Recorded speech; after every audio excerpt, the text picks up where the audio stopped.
संपूर्ण देशवासियांना या तिरंगा रॅली निमित्तानं माननीय देशाचे यशस्वी पंतप्रधान नरेंद्र मोदी साहेबांनी आवाहन केलं होतं की 15 ऑगस्टच्या पूर्वी पूर्ण देशभरामध्ये गाव, शहर, वस्ती, जिल्हा, तालुका, राज्याच्या प्रत्येक कानाकोपऱ्यामध्ये या रॅल्यांचं आयोजन व्हावं.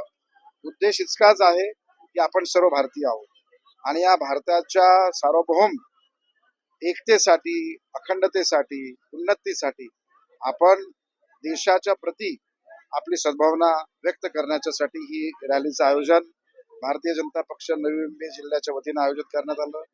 या ठिकाणी आपल्या माननीय महापौरांच्या अध्यक्षतेखाली या ठिकाणी ही रॅली आयोजित झाली. माननीय आमदार गणेशजी नाईक साहेबांचं मार्गदर्शन, संदीपजी नाईक असतील, राजेश पाटील साहेब असतील, उपमहापौर साहेब असतील, या सर्वांनी, नगरसेवक, जिल्ह्याचे सर्व पदाधिकारी, पक्षाचे सर्व कार्यकर्ते आणि प्रामुख्यानं युवा पिढी ही मोठ्या संख्येनं इथले नागरिक या ठिकाणी आपला या रॅलीमध्ये सहयोगी झाले.